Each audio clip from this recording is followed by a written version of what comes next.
Name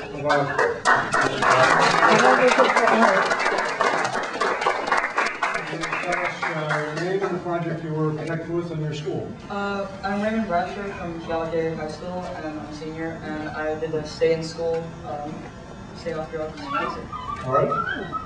Hi, I'm Alvin Franco. I did the war on drugs, and I graduated from TRAGICALLY High School. Currently still getting into college. I'm not in any school or anything right now. I'm Miyeko, and I did the Dear Chris one, and I'm a junior at TRAGICALLY. Okay, tell us a little bit about your project. How did you get involved in how did you hear about the alternative drugs program, and what was through your mind? And well, I heard it from one of the advisors of the high school, Mr. Hughes, and I basically came up with the whole concept because I know a lot of friends and people who dropped out of high school and just started chilling on the streets, taking drugs, stuff like that. And dropping out of high school, taking drugs, and like alcohol is sort of like interrelated because they both like lead you down the wrong path in life. So like we have the responsibility to pass the torch to like the future generations. So why influence others to take drugs? Stuff like that. you can tell he's a senior, huh? You're ready for college, I tell you. That kind of thing. Well, we're all in the same school. We all just go to school together, and I don't know what's going on, but there was this one last year. I tried to attend it, but was really busy because I was a senior at the time, and I didn't exactly have time to put anything together, so that's how I heard of it.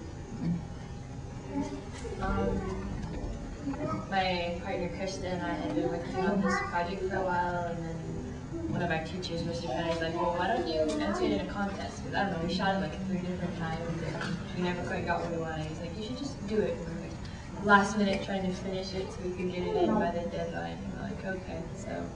Well, again, tell us a little bit about that. Was it, the thought of the young ladies writing a note and their boyfriend or friend, I guess, something, was that a real experience? You just kind of make it up, or how did you?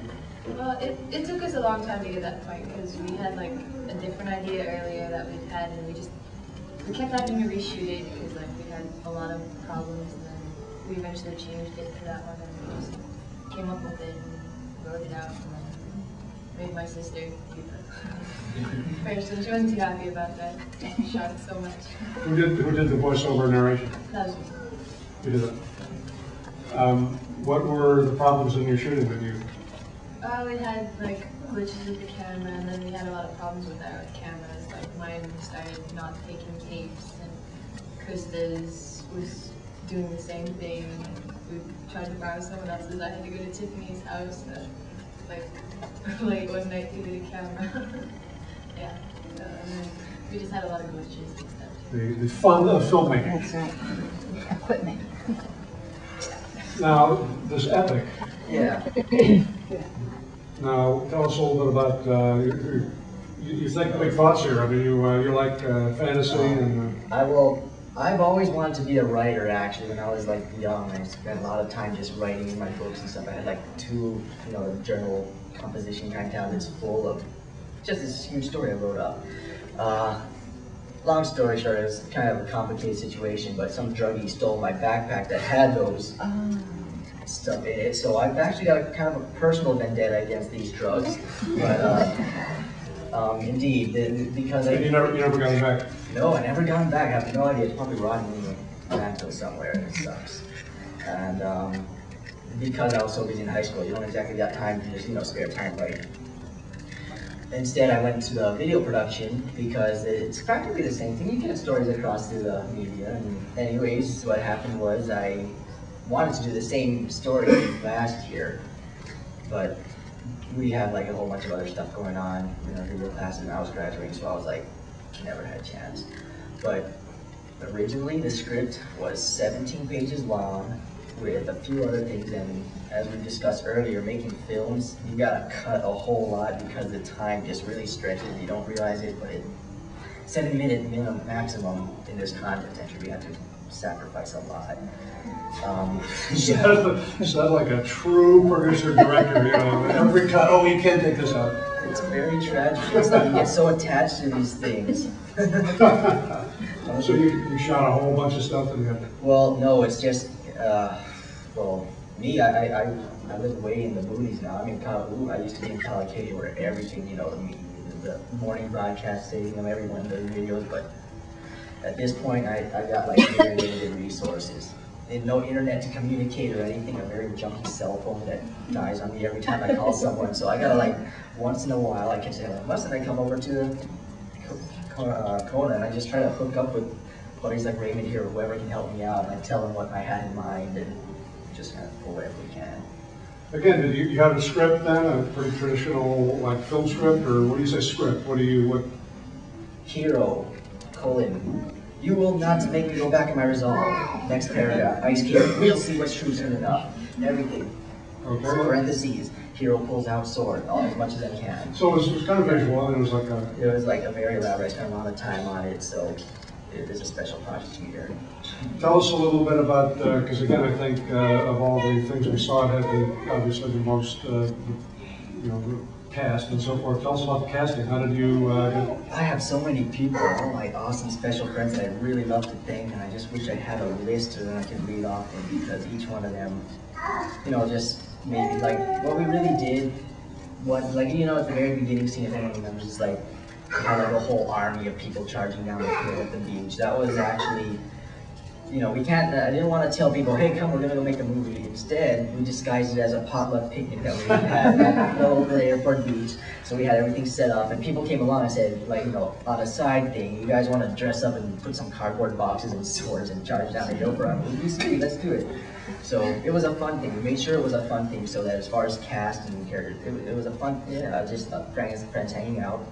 And someone had a video camera, and everyone else had swords and cardboard. And how long did it take you to film your project?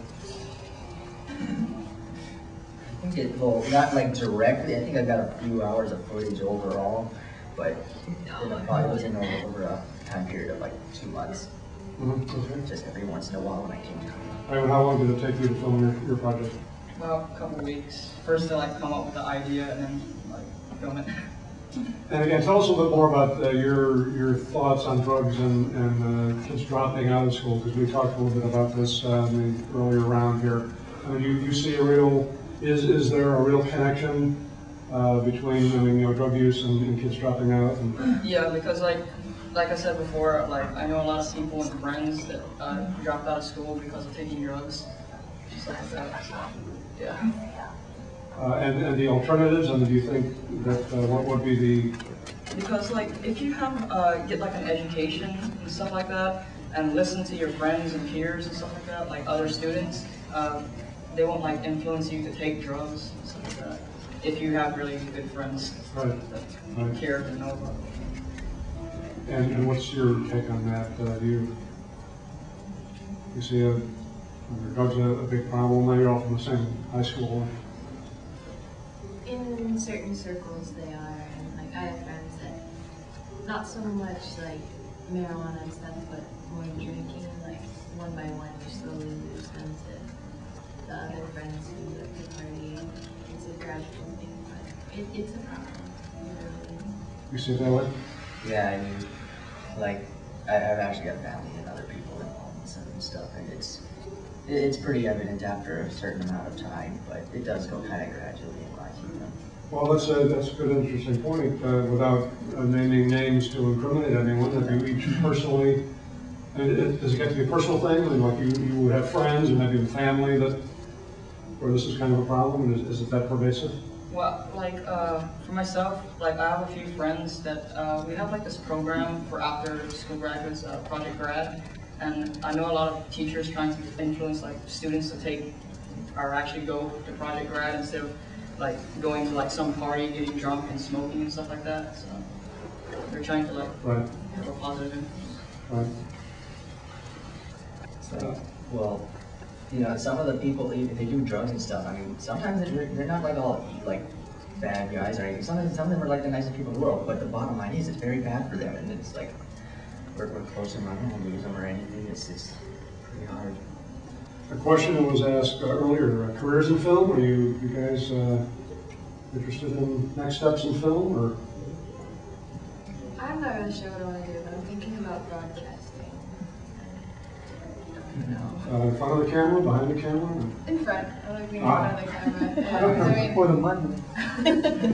I just like, I'm involved in my school's morning broadcast. I've never actually taken video productions, but we have to make movies for that class too, so I'm more used to, I like being involved in making the broadcast run, being the talent on the camera. When you say, tell us a little bit about, when you say making a movie, just quickly, what do you see are the steps there? How do you, for those in here who might be even younger and want to make movies, how do you make the movie? What happens first? Like, it depends. Like, sometimes, like, you'll just, like, you go on vacation, you're like, okay, I'm just going to shoot this. I can maybe make this into a bunker, you know, cool scenery. Or you come up with your idea, you kind of write ideas down and brainstorm. I don't run the storyboard because they don't like to. But we just, like, write out my ideas and then we try and shoot what we want. And sometimes we have to do it multiple times and then edit. Like, for this one, I think I didn't edit it so much because I just did more of the shooting, and then Krista Meyer edited it. Who did it? The question to all of you, do you see visually? Do you think you're more of a visual type person? And again, it's not theater here where you're dealing with a written word. The film is a visual medium. So you kind of see, you think in images? Yeah, because like in writing, you perceive like different ideas and stuff like that, but in film, it's very straightforward. Like you see what's going on. Yeah, like you said, story writing. Like I said, I'm a storyteller. I use video production as my medium, but it's mostly, I'm a storyteller type. Visuals is really complicated because at the point you get visuals, you're relying on other people. Like, you gotta hope that they're getting the interpretation you're trying to get out there. And people have their own perspectives on things. It's not exactly right. That's an absolutely critical point. And again, how many people did you work with in your casting crew? Just myself as like the director, cameraman, and then I worked with the teacher that was talking, Miss Bonnie Steen from Calcutta. She's a history teacher, and her classroom just in the morning. Now, let's say, you've got it as a director, and she's, did you write out her lines, or did you just say something that sounds good? Or? No, I actually wrote out like the narration of what she has to say, and then she just like interpreted her like own way and just added a bit to it. Did you like the way she did it? Yeah. Did you have to correct her? I mean, this is too fast, too slow, say it this way, that way, or did you just? No, I actually liked how she talked. It was pretty good. Miss Steen's awesome. I love Miss Steen. Yeah, you didn't even gotta tell her anything. She was just... And you, with your project, you guys running all over the place, and Yeah. How do you, as a director, you got to get in there and slow down, go faster. Well, particularly for the beach scenes, like well, from the beginning, like how we had a whole group of people coming and charging down the hill. That was a bit hectic because everyone was like, oh, I want to wear this one, I want to wear this one, no, but you got to do this, and we get like so many people wanting to wear a whole suit, but we had limited resources, so we had to spread it. Share suits. Exactly. And there's one guy who was running around in a cow suit, just really goofing around, distracting some people. It was good fun. I love that. But like at some point, we had to tell, okay, deflate that thing. We're gonna get back to business. And then the actual ending epic battle scene with the Ice King, Cannabis Sorceress, and Dark Knight. That was, yeah, awesome armor. We had fun making that one. It was like 2 days. But anyways, everyone was pressed for time. They said we had limited resources. So we were in Old Airport Beach, and a lot of people were way out in here in Waikoloa. That's like a whole hour drive, and they had chemical classes and other like churches and stuff to do. We had to like film as much as we can and rush it. It was a really stressful time. That was like the most stressful scene of all. After all was said and done, like we didn't even have time to film everything we wanted, so I had to cut it short. Well, For instance, the whole point again of communication raised is, again, you've got to be able to communicate to your colleagues, your team, on what your vision is. Yeah, like I didn't actually. In the video, you don't actually see me defeating anyone. It just washed it down here, ching-ching, that we didn't have time to film everything. I guess it worked out how it did, but the most important thing that never worked out just because of the time limit, the Ice King wasn't supposed to be such a sissy dyer. He just kind of like, I sort of put my sword to his throat and it just falls back. We had this whole really provocative idea where he was going to blast me with some of his powers, and I was going to be confronted with a younger version of myself who's telling me, like, come back to the dark side and all this spooky stuff. And then we're hoping to make an extended version just for the fun of it sometime. And We're going to love you in film school. anyways. Some questions from the audience? I just wanted to comment on that last statement you made, your younger dark side. Yeah, I have that. Yeah. Oh, what's that? I have that. What? That younger dark side that tries to draw me back into those things. So it's very powerful. A young one. Yeah. Thank you. Thank you. Thanks for that. Yeah. Yes, sir. I think Your younger self. Like, the Department of Education, I'm getting away from the film a little bit, but I'm not. I think what we've got here in Kona with the schools, Kona Wana, Kalakahe, all the schools, has brought for the students for what they want to do. And I really think that that's great. 5, 10 years ago, we didn't have that. And this is something that the students like. And again, if they're doing this, they're staying off the drugs because they want to do this. And I think it's great for the students. I really do. So I applaud the teachers, the graphic teachers, the media teachers, and all of them. I think they're doing a fantastic job. Yeah, Colorado gets the gold star for quantity of submissions. I mean, they were all over this competition. They really got on it. And, I agree. Thank you for those comments. Slaughter? I had Yeah. Did you like 300? Yeah, that's actually inspired the golden contrast to just. I was like, oh man, it looks like 300. Yeah. That was awesome. Okay, yeah. I had a comment. I thought that was a wonderful idea that you didn't tell anybody that you were filming and you did the potluck and people showed up. Yeah. I think that's a great way. I mean, even for us, get people to come help us work or whatever. Because I know if my son knew he had to get up and talk, he probably wouldn't come.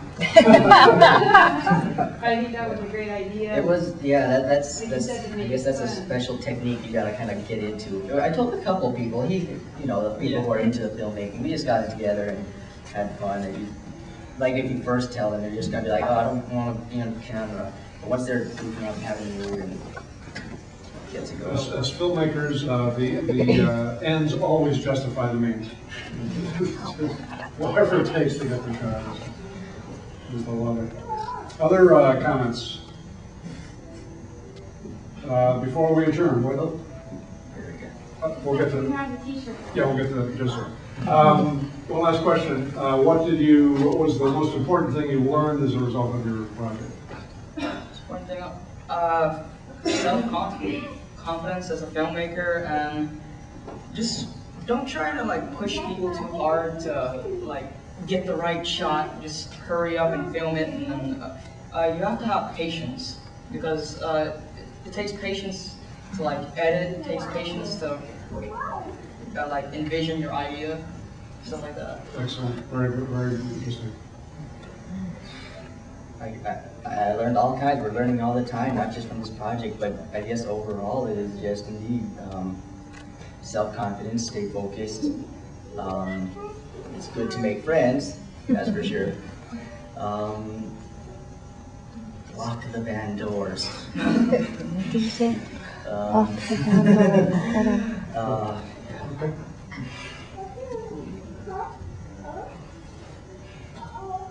I can't really think of anything. A lot's been said. I mean, it's you need to communicate, be patient, Yeah, communication. focus. Good. Driving, patience doing your It's very important. I got a question. Do you like being in? Do you say you're in front or behind the camera? In front. Yeah. I felt like more for Can I call you? Can I call you back? Okay. Okay. Okay, right on there.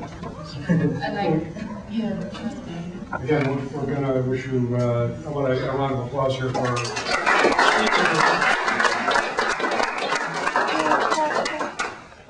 as we break up, I'm going to have my colleague Amy here be the gatekeeper on this. On the table back there, there are those black things roll up, our t-shirts. We don't have enough for everyone, and we don't even have enough for just the young people here, but again, because we're here to recognize them, if we could at least start with the filmmakers. We might even one out there, but if on your way out and you've been one of the young people we've recognized here today, would you please help yourself to a t-shirt back there? As another small way of our saying thank you for all your hard work and commitment. Thank you so much for coming. We want to take a picture, guys, here.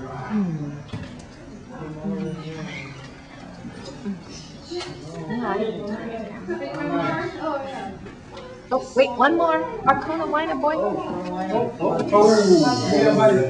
Can I get everybody to squeeze in a little bit?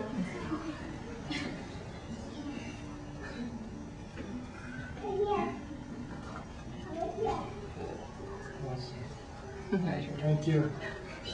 Okay, thanks so much, guys.